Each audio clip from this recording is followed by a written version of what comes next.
días y bienvenidos a un nuevo programa de Debates en Libertad. Hoy, antes de nombrar, como siempre hacemos, a nuestros tertulianos que componen la tertulia de hoy, antes de iniciarla, quiero expresar de parte de todos los que formamos parte de Debates en Libertad nuestras condolencias a los familiares de los fallecidos en el trágico incendio de Valencia, a los muertos, el deseo de que descansen en paz. Eh, Nos conmovió ver esas imágenes y algunos testimonios que nos han hecho llegar a emocionarnos porque de verdad esas tragedias nos llegan hasta lo más hondo de nuestros corazones, ¿no? Solo podemos hacer rezar por ellos, por los muertos, y nuestra solidaridad con los familiares y ayuda a lo que haga falta para que salgan de esta situación. Ahí estamos todo el grupo de Debates y Libertad y por extensión es Radio Alicante. Bien, una vez dicho esto, la vida sigue y la vida sigue y parece ser que la vida sigue igual.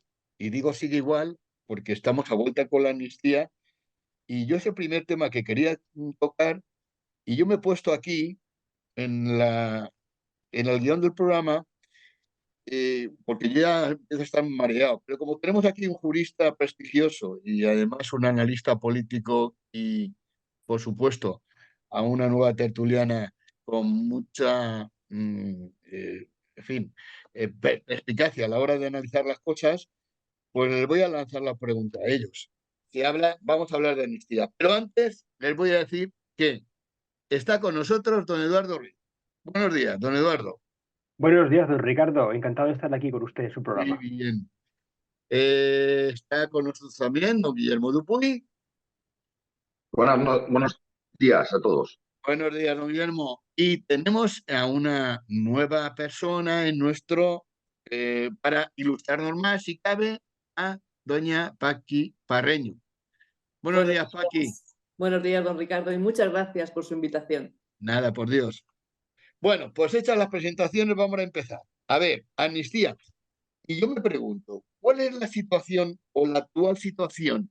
Porque yo ando de verdad entre tanto dimes y diretes y demás, ando un poco perdido. A ver, don Eduardo, por ejemplo, usted que es un prestigioso jurista, ¿nos puede aclarar en qué situación nos encontramos con respecto al tema de la amnistía? Don Ricardo, muchas gracias por el halago de prestigioso jurista, porque en fin, uno, en fin, nunca debe ponerse medallas, ¿no? Si se los ponen, pues en fin, es que algo hace bien, ¿no? Claro, para eso estamos. No es como la señora candidata a presidir el Consejo de Estado, la famosa señora Calvo, que no Ah, tiene nada ni de prestigiosa ni de jurista, ¿verdad? Pero exacto. ella sí se lo cree. Pero bueno, el caso es que lo de la amnistía, pues seguimos en el culebrón. Es decir, seguimos con la situación previa posterior a la anulación del proyecto que el Congreso rechazó, como todos ustedes saben, y por tanto algunos juristas del Congreso consideraron que debiera iniciarse de cero la tramitación, pero como el gobierno de Sánchez y sus socios tienen controlada la mayoría en el Congreso y en la mesa, pues ¿qué han hecho? Han considerado que debía devolver a la Comisión de Justicia y empezar donde se quedó, lo cual, como digo, algunos juristas prestigiosos, letrados del Congreso, pues consideraron que no, que esto debía de empezar de cero el trámite, porque el proyecto de ley había sido rechazado. Bueno, pues el caso es que parece que no. Pero claro, ¿qué pasa? Que al final todavía el PSOE y su supuesto socio ex Convergencia, en este caso Junts, pues no llegan a un acuerdo todavía.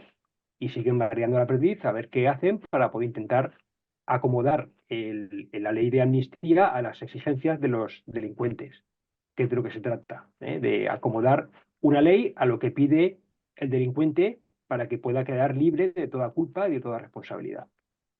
Pues en eso estamos, don Ricardo. Estamos en saber si el PSOE finalmente va a continuar bajándose los pantalones hasta, no ya hasta los tobillos, que ya los tiene hasta los tobillos, sino hasta no se sabía cuándo o dónde, y ver hasta dónde es capaz Junts de sacar tajada de este socialismo absolutamente, iba a decir irreconocible, pero es que no es así. Es decir, el socialismo siempre ha sido un proyecto letal, terrorífico y fatídico para España, ¿no? Entonces, en realidad es lo de siempre, ¿no? Socialismo con golpistas y con traidores a España, pues es lo que hemos visto ahora en la historia de nuestra patria, ¿no? Es decir, desde la República, en fin, la Segunda República, quiero decir, todo aquel episodio del golpe de Estado en Cataluña, pues el PSOE al fin y al cabo también estaba de alguna forma apoyándolo, ¿no? Y al final que se acabó como acabó todo. Pues bueno, vamos a ver si llegaron a un acuerdo finalmente con los malhechores, con los fugados, con los cobardes, con el que está en Bruselas huido de la justicia. Y yo espero que no, espero que lo que consiga al final todo esto es que salte la legislatura cuanto antes por los aires, porque no nos merecemos un gobierno indigno como el que tenemos. Don Guillermo. Pues sí, básicamente estamos en esa, en que todo decisión va a llegar el gobierno sabiendo que él tiene el problema de que, aunque en Europa pues, son bastante transigentes, claro, llega un momento en que cuando se pretende que la ley de amnistía incluya delitos tales como el de traición y como el de terrorismo, pues se comenta, aunque yo eso no sé hasta qué punto darle veracidad, que hasta el propio equipo del Partido Socialista en el Tribunal Constitucional, presidido por Conde Pumpido, que estaría incluso dispuesto a poner problemas, ¿no? A poner pegas a una ley de amnistía que incluyera esos dos delitos, el de traición y el de terrorismo, que es el que Puigdemont pretende que incluya para tener absoluta seguridad de que por nada lo van a pillar. Pero claro, la Unión Europea es otra cosa. La Unión Europea hay dos cosas o tres que sí que les da mucha importancia. Es el tema de la malversación de fondos, que eso ya lo incluye el proyecto, que fue el proyecto inicial que fue rechazado en el Congreso, pero luego incluye el tema de traición. A Europa le preocupa las relaciones de Putin y cada vez han salido más noticias en que el gobierno de Putin estaba implicado o estaba el gobierno de Puigdemont relacionado con Putin para dar cobertura al golpe. Y luego el tema del terrorismo, que todos los fiscales del Tribunal Supremo han dicho que la violencia que se desató por el llamado Tsunami Democratic y los CDR, los Comités de Defensa de la República, que evidentemente estaban en plena comunicación con el líder del golpe de Estado, que es el presidente de la Generalidad, Puigdemont, pues que esos son delitos de terrorismo. Entonces, esta semana hemos vuelto a ver un nuevo episodio de servilismo del Ministerio Público al Ejecutivo. El fiscal general del Estado ya se podía haber presentado su dimisión porque no ha dicho, se supone que es el organismo fiscal, que es el primero que tiene que estar en defensa de la legalidad y de que ningún delito queda impune. O sea, tenía un silencio clamoroso frente al proyecto de amnistía, y ahora su número dos, su mano derecha, contradiciendo lo que han dicho todos los fiscales del Tribunal Supremo, ha considerado que la violencia desatada por los CDR y el Tsunami Democrático no es constitutivo de un delito de terrorismo, simplemente para tranquilizar a Puigdemont de cara a que, aunque la ley no lo contemple, pues el Ministerio Público, la Fiscalía no lo va a mover por esos dos flancos, ¿no? Pero claro, Puigdemont creo que quiere un cambio legislativo y parece que el gobierno, que decía que ya no iba a modificar más, que ya no iba a ceder más, pues parece que sí que va todavía a, a intentar tranquilizar a los golpistas para que la ley les dé la mayor seguridad. Pero claro, el gobierno se enfrenta a la Unión Europea, que yo siempre lo he dicho, a veces podemos estar un poco escépticos a la hora de la defensa que puede hacer la Unión Europea de España como Estado de Derecho, pero lo que es iluso es pensar que nuestra salvaguarda va a estar en el Tribunal Constitucional. No, no. Aquí, desgraciadamente, la única foco de esperanza que tenemos para que esto no salga adelante es Europa, ¿eh? Con todas las salvedades, con todas las traiciones o dejaciones que han hecho en el pasado la Unión Europea en defensa del Estado de Derecho, ahora mismo es el único sitio donde nos podemos depositar nuestra esperanza de que desde que este proyecto de amnistía, que viene a hacer volar por los aires los pilares de lo que es un Estado de Derecho, no salga adelante. Porque el Tribunal Constitucional, esa batalla ya se libró en la legislatura pasada, el gobierno ya colocó a una mayoría de su cuerda en el Tribunal Constitucional y va a ser muy difícil que el Tribunal Constitucional ponga pegas a lo que el gobierno de Pedro Sánchez ponga encima de la mesa. Pero bueno, ya veremos en qué queda. Doña Paqui, adelante. Bueno, yo coincido, don Ricardo, con todo lo expuesto aquí por don Guillermo y don Eduardo Ruiz tan claramente. Siquiera el único halo de esperanza lo tenemos en Europa, realmente, porque el gran asalto institucional que ha hecho el Partido Socialista en todas nuestras instituciones, bueno, nos hace estar pesimistas. Que tengamos alguna tabla de salvación en cuanto al Tribunal Constitucional se refiere. Sin duda es Europa el que no va a permitir, o tenemos esas esperanzas, los españoles de bien, que frente a delitos de alta traición, de sedición, de malversación y de terrorismo, pues realmente aboguen por bueno, pues mantener nuestro Estado de Derecho. Al final se trata de que España, bueno, pues pueda sustentarse en lo que siempre se ha sustentado, en nuestro Estado de Derecho, y que no, por 7 votos, por mantenerse en el poder, se venga todo abajo, toda nuestra vida, toda nuestra, pues eso, nuestra democracia y sobre todo nuestros derechos fundamentales reconocidos en nuestra Constitución. Que al final el Partido Socialista, este gobierno de España, por mantenerse en el poder, está... Bueno, yo creo que hará todo lo posible por conseguirlo, por mantenerse un día más. Por eso, le repito, la esperanza nuestra ahora, en este momento, es Europa, por supuesto.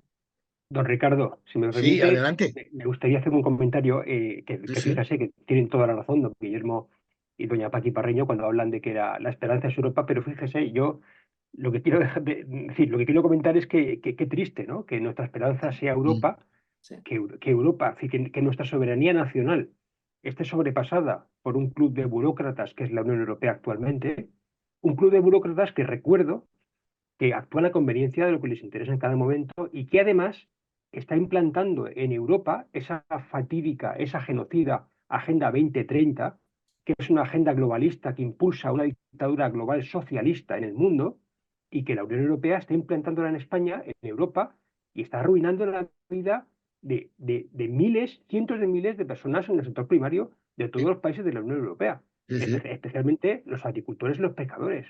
Es decir, esa es la Unión Europea que tenemos hoy. Y lo que esperemos es que próximamente haya un cambio radical en la Unión Europea porque lógicamente lo necesitamos. Desde luego. Sí, algo más. Bueno, yo quería enlazar precisamente la política que está llevando este gobierno, Pedro Sánchez, está haciendo que, digamos, el dominio que tuvo en su día en las comunidades autónomas el Partido Socialista se quede en nada prácticamente. Tenemos por delante 2 elecciones, una la vasca y posiblemente también la catalana, con independencia de la europea. Y mi pregunta es muy directa. Empiecen ustedes, quien quiera tomar la palabra en primer lugar, y punto.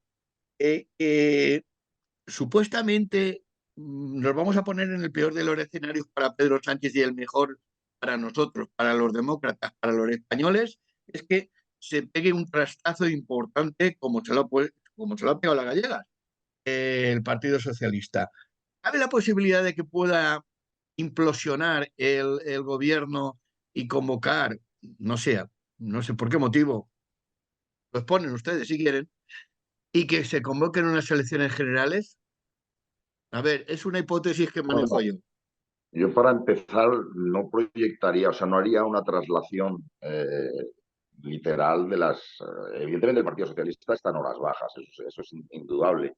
Y prueba de eso es que hacen lo que sea para evitar una repetición electoral. Es decir, yo no sé si hay razones para temer unas nuevas elecciones por parte de los socialistas. Lo que tenemos que tener claro es que los socialistas temen esas elecciones. Y por eso, precisamente por eso, están transigiendo todo lo que están transigiendo para evitarlas, ¿no? Para no tener que convocar nuevas elecciones. Ahora bien, aunque están en horas bajas, trasladar los resultados de las elecciones gallegas a las generales, y no quiero decir nada, a unas elecciones en el País Vasco o en Cataluña, creo que es llevar la euforia del PP demasiado lejos. Yo estoy convencido que unas elecciones ahora en el País Vasco y unas elecciones en Cataluña no darían el espaldarazo que las gallegas ha supuesto para el Partido Popular, ¿no? Y si me apuras a nivel nacional, la idea, el sueño del señor Feijóo de poder no depender de Vox para gobernar, creo que también es un espejismo. Es decir, Galicia tiene unas características muy, muy peculiares que no, lo dijimos en el programa anterior, que no deben ser vistas como el preludio de lo que va a ocurrir a nivel nacional.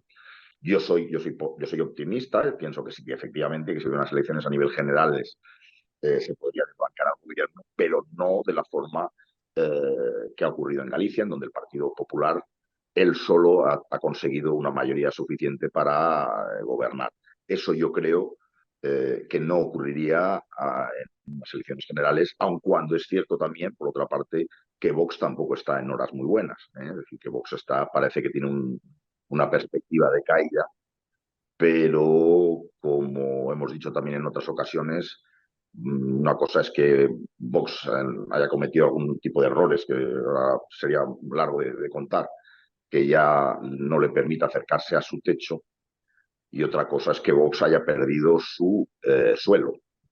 Y yo creo que Vox va a tener un suelo que está en parte edificado y fundamentado en los errores del Partido Popular, más que en los propios aciertos de los miembros de Vox. Creo que los errores del PP siguen siendo los grandes activos de Vox, sin minusvalorar, por supuesto, a ningún miembro de Vox, que hay gente muy válida, como empezando por aquí, por Eduardo, y siguiendo por el propio Abascal y tal. Pero yo soy de los que piensan que los grandes activos de Vox no están en Vox. Los grandes activos de Vox y lo que les da futuro a ese partido son los errores del Partido Popular. Y el Partido Popular sigue cometiendo errores que hace que mucho electorado que podría haber vuelto a ese partido no vaya a volver, por muchos errores que esté cometiendo Vox, no van a volver a votar al Partido Popular. Y es lo que me hace pensar que Vox, aunque está ahora en un mal momento, no va a desaparecer como tendría que desaparecer para poder hacer una traslación de lo que han sido las elecciones gallegas a las elecciones generales. Es decir, el Partido Popular puede sacar más de 175 escaños sin necesidad de los apoyos de Vox. Yo creo que eso no es realista porque yo creo que Vox va a seguir teniendo un peso específico en la política nacional, aunque no lo haya tenido en Galicia, que, repito, la comunidad gallega es muy peculiar en este sentido. Pero bueno, ya veremos. Bueno, Paqui, adelante. sí, yo también lo pienso. Es cierto, la sensibilidad que usted traslada, don Guillermo. Hay mucha gente, muchos votantes de Vox que nunca volverían a votar al Partido Popular por una cosa muy sencilla, porque con el Partido Popular se sintieron huérfanos y este sigue repitiendo los mismos errores. Es decir, nunca va a dar la batalla cultural, nunca vamos a tener en el Partido Popular ese gran partido que debería luchar por lo que Vox sí que lucha. Y por supuesto que entiendo que Vox ha cometido errores, pues como cualquier otro partido político, pero en sus bases, en sus principios, en sus anhelos está siempre la defensa del individuo por el individuo y sobre todo al hacer frente en esa batalla cultural que tanto necesitamos. Y es cierto que esa sensibilidad que usted está diciendo, que muchos votantes de Vox, antiguos votantes del PP, jamás votarían al Partido Popular. Por eso es necesario que en ese futuro gobierno de derechas, en ese futuro, bueno, pues la necesidad de Vox y el PP de una unión para que, bueno, se pueda hacer llegar a un gobierno de España que pueda realmente tirar al enemigo, porque no nos olvidemos, el enemigo real de España es el Partido Socialista, Pedro Sánchez y todo su entramado. Entonces es necesario el tándem PP-Vox con todo lo que conlleva. Eduardo. Bueno, pues la pregunta era un poco hacer de pitoniso, ¿no?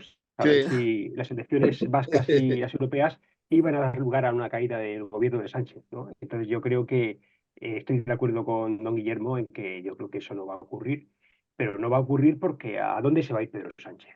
Vamos a ver. ¿Qué acomodo va a tener fuera de la Moncloa? Claro, y Bueno, en realidad en el Congreso no hay una mayoría alternativa absoluta que permita derrocar un presidente del gobierno y, por tanto, incluso aunque Junts le retire su apoyo, Pedro Sánchez no tiene enfrente una mayoría alternativa que le tumbe.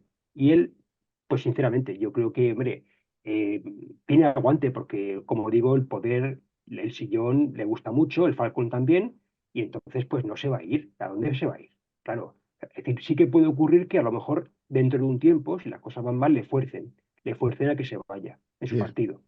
Eso sí podría ocurrir, pero no sería ya. Sería, a lo mejor sería dentro de un año y medio, 2 años, sí. porque también hay mucho socialista colocado. Es que, claro, es que el PSOE es Sí, una gran máquina de colocación sí, sí, sí. de amiguetes, ¿no? Entonces, claro, pues toda esa gente, ¿dónde se va a ir también?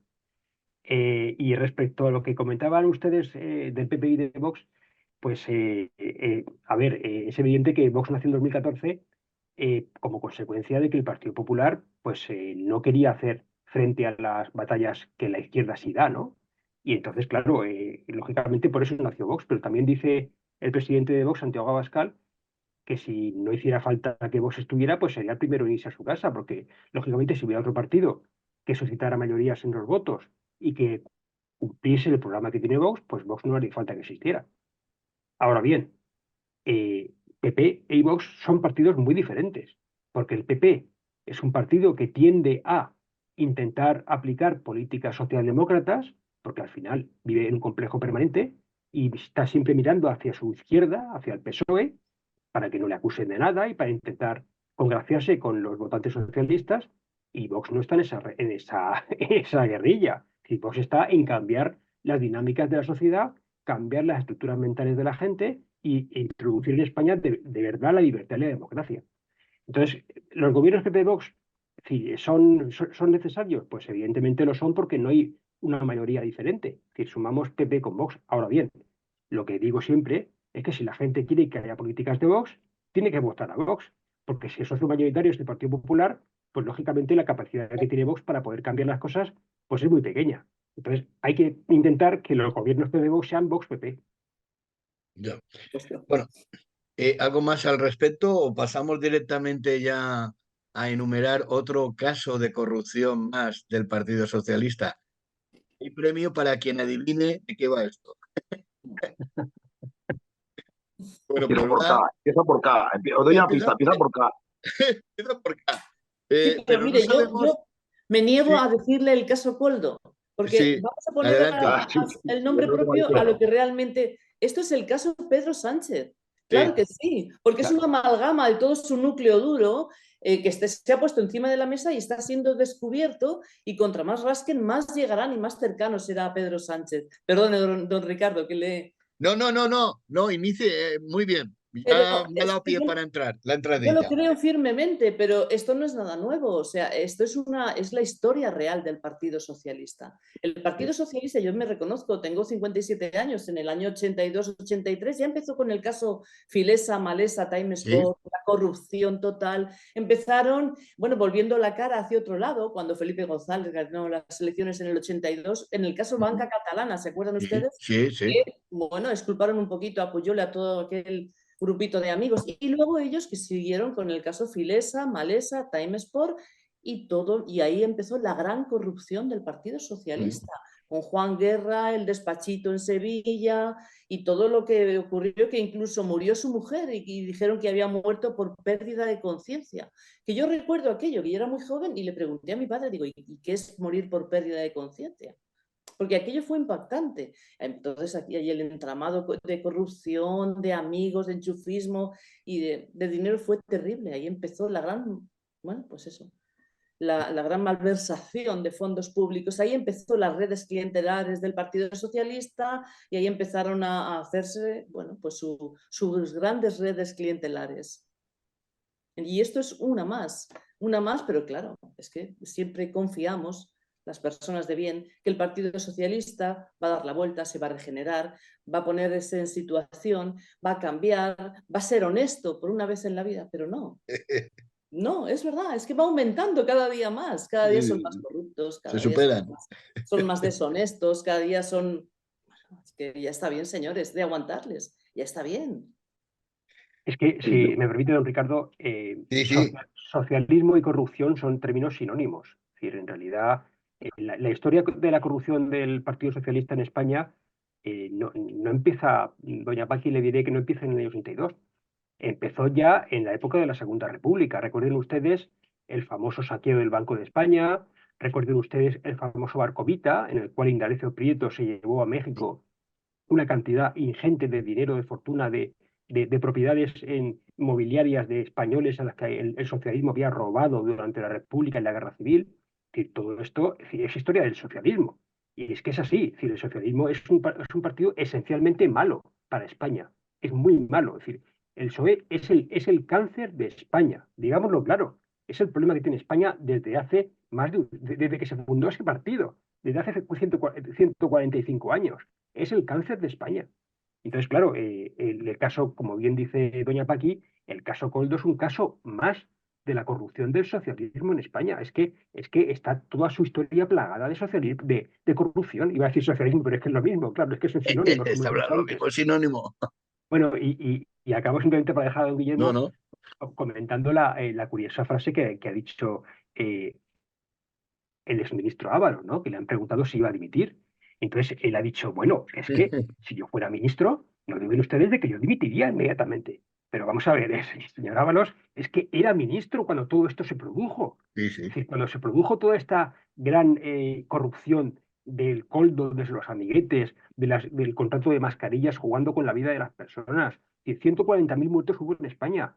Y este señor haciendo que le comprasen los gobiernos mascarillas fraudulentas o defectuosas como las que hay en Canarias, que están en un cajón. Es decir, claro, es decir, este señor exministro Ábalos era ministro cuando ocurrió todo esto. Y si alguien piensa que no tuvo nada que ver en toda la situación en que el señor Coldo pudiera comprar mascarillas o vender en este caso a los gobiernos socialistas de Canarias, de Baleares y del Ministerio de Sanidad, pues hombre, la verdad es que yo creo que vive en otro mundo, ¿no? Porque lógicamente el señor Coldo no era nadie sin el respaldo que tenía detrás de un ministro del gobierno de España como Ábalos, con el peso importante que tenía en el gobierno, ¿no? Entonces, claro, es decir, que si fuera de ministro, él dimitiría mañana mismo. Pues mire usted, no, usted era ministro cuando ocurrió todo esto y hoy sigue ocupando un cargo público. Dimita usted ya.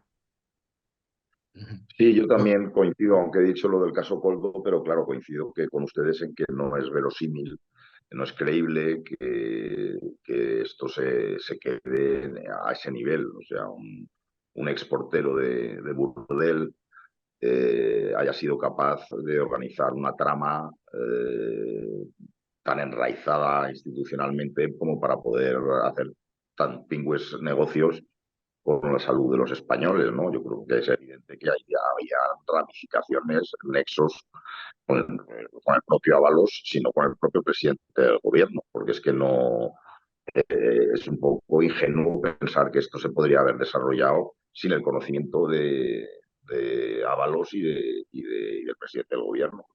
En cualquier caso, lo que es evidente es que aun cuando no estuviera implicado Ábalos, existe lo que se llaman las responsabilidades políticas, que hay que separarlas de las responsabilidades penales.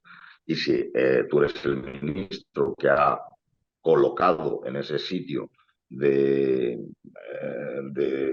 tanta importancia a esa persona que ha resultado ser un chorizo, tú tienes que asumir las responsabilidades políticas con el cargo en el que actualmente estés ostentando. Si eres diputado, pues presentando tu dimisión como diputado, sin que esto sirva de cortafuegos para una ulterior investigación a ver hasta dónde llegaba. Porque es que además, en este asunto hay un poco de justicia política, porque resulta que es que el propio Partido Socialista, dime de qué presumes y te diré de lo que careces, es que encima había hecho una campaña absolutamente calumniosa contra el gobierno autónomo del Partido Popular, de la señora Ayuso, queriendo criminalizar a ese gobierno y queriendo hacerle salpicarle con casos de corrupción que se han estudiado y se han visto que no había dónde rascar. Y ahora resulta que los que estaban haciendo negocio con la salud de los españoles eran los socialistas, ¿no?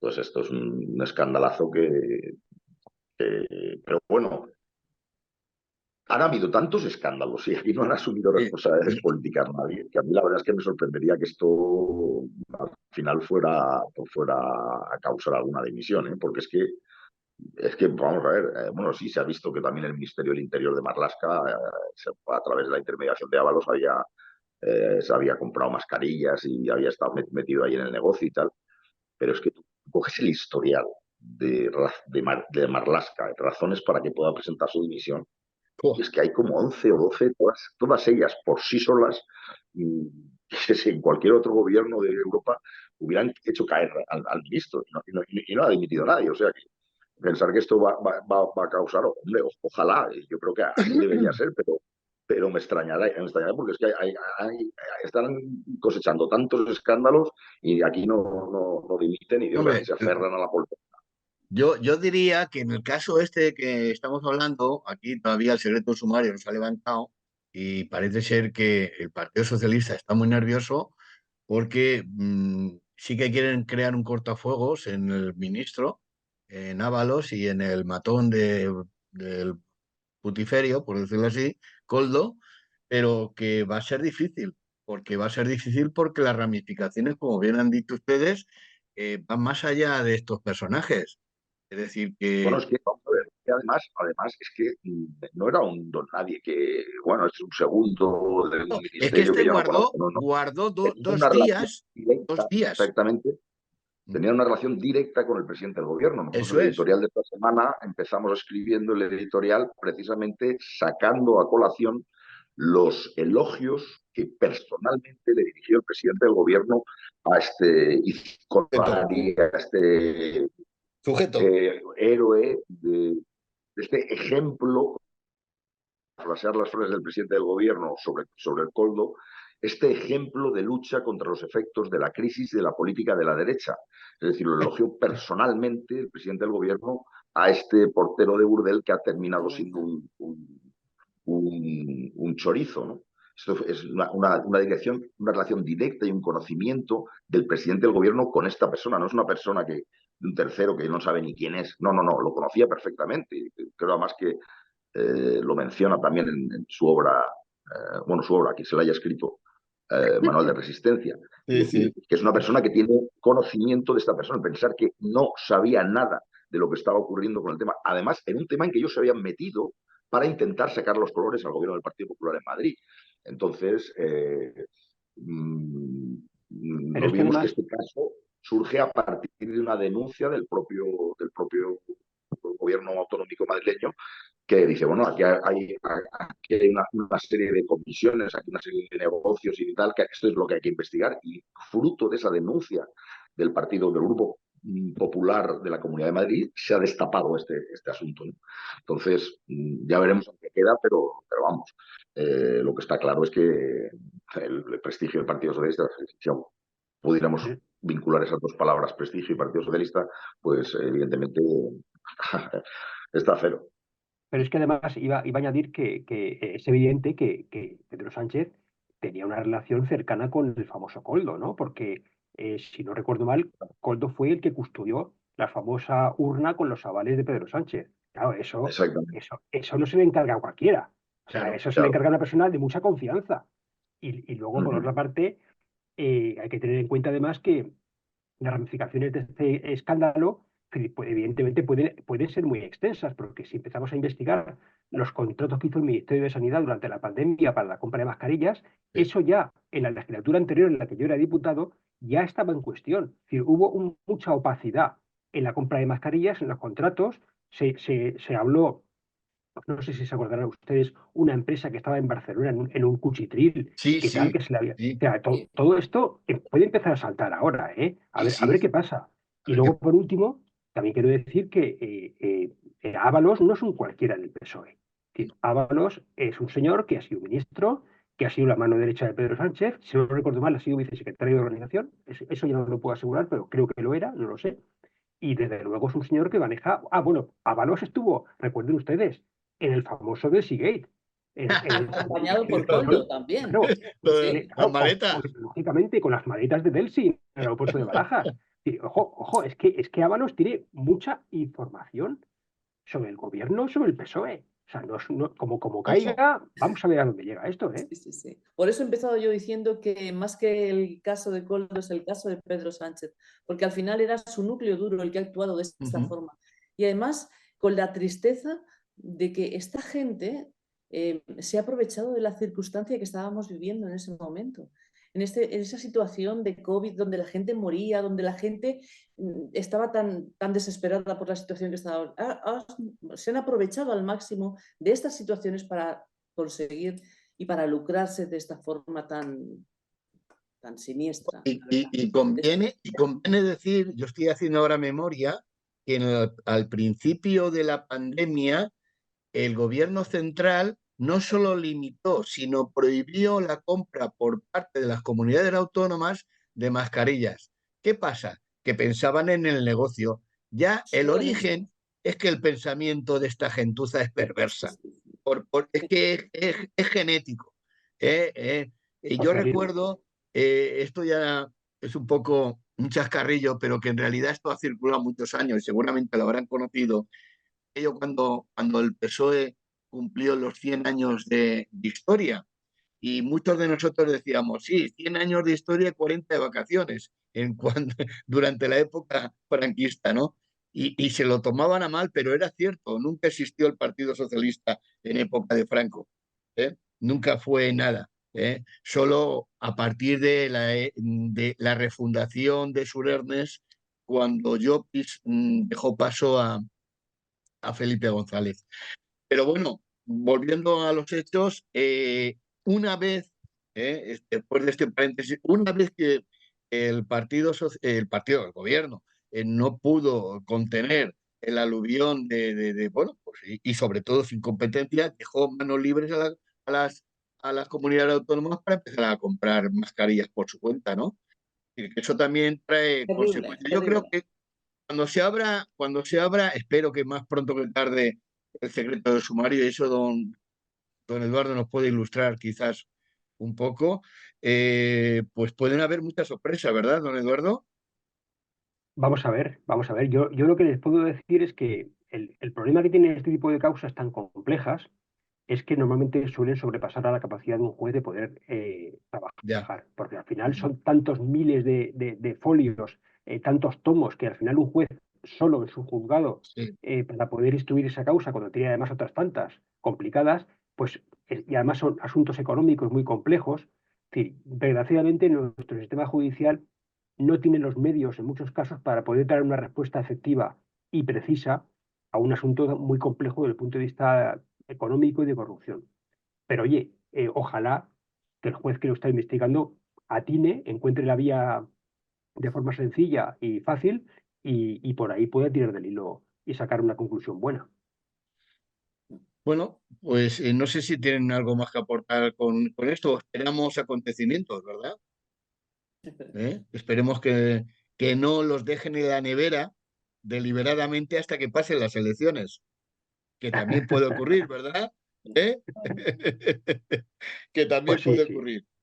Bueno, hemos ya hablado de que sí, y don Guillermo lo ha dicho, nos queda poco tiempo, pero brevemente, ¿qué les parece lo de la movilización del sector primario? Hemos dicho algo, pero claro, es que el sector primario está muerto, pero no lo mata terceros. Precisamente es fuego amigo, por decirlo así, es de la Unión Europea quien está matando al sector primario. Brevemente, una intervención por cada uno y despedimos.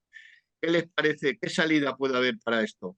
Bueno, yo subrayar un poco lo que usted ha dicho, que es el fuego amigo el que está Sí, fastidiando, porque sería una mala cosa que como resultado de este justificado malestar del mundo de la agrícola en España se despertaran esas pulsiones que habitan en muchas formaciones, tanto a la derecha como a la izquierda, que es las pulsiones proteccionistas, el recelo al comercio internacional, el recelo a la división internacional del trabajo, al añorar las fronteras como medios de entorpecer la competencia de productos extranjeros, que, aunque se utilice la palabra protección, en realidad el proteccionismo lo que hace es utilizar de rehenes a los ciudadanos nacionales para obligarles a comprar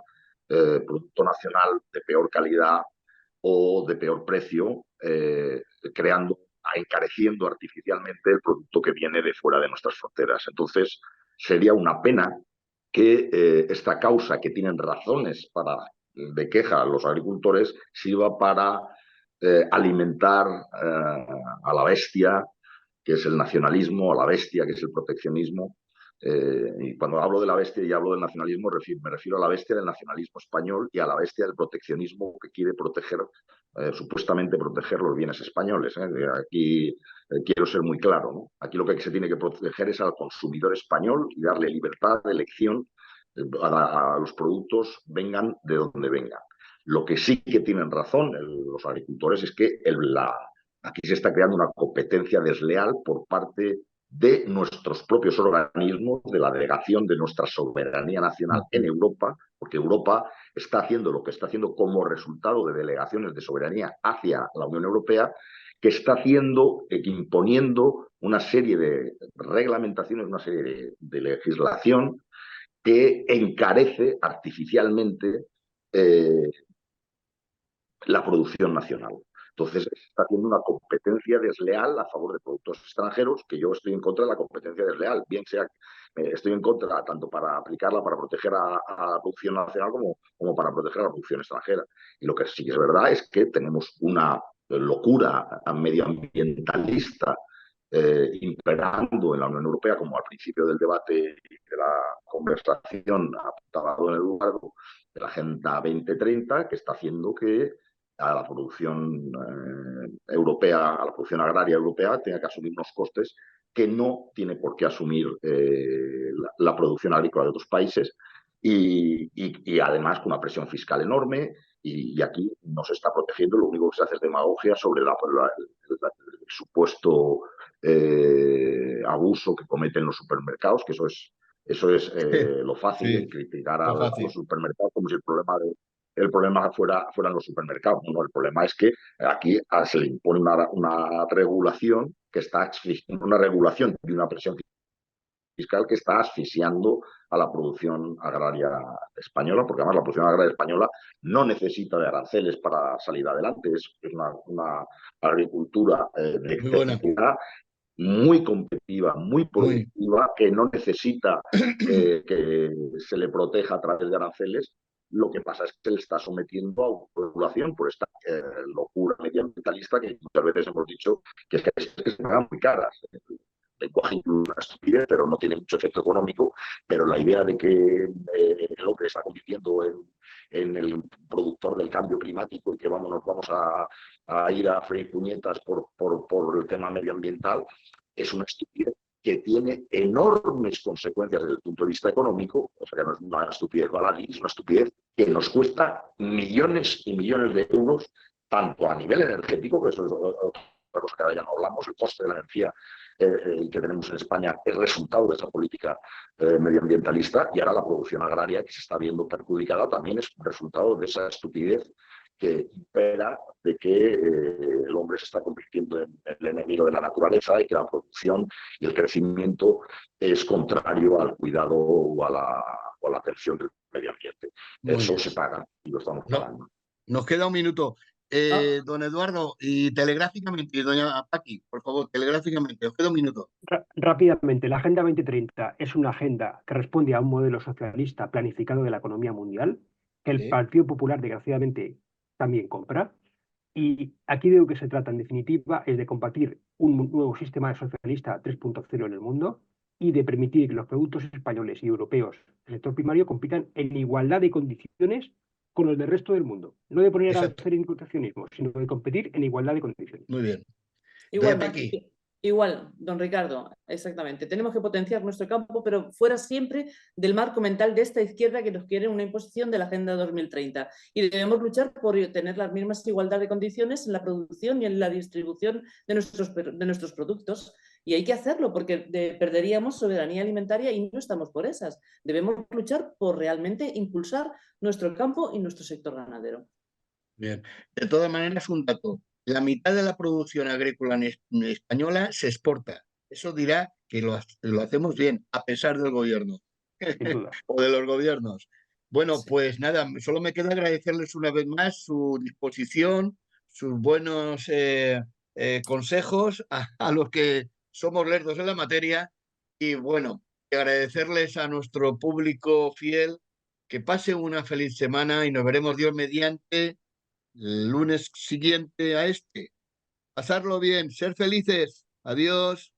Hasta luego. Hasta Adiós. luego.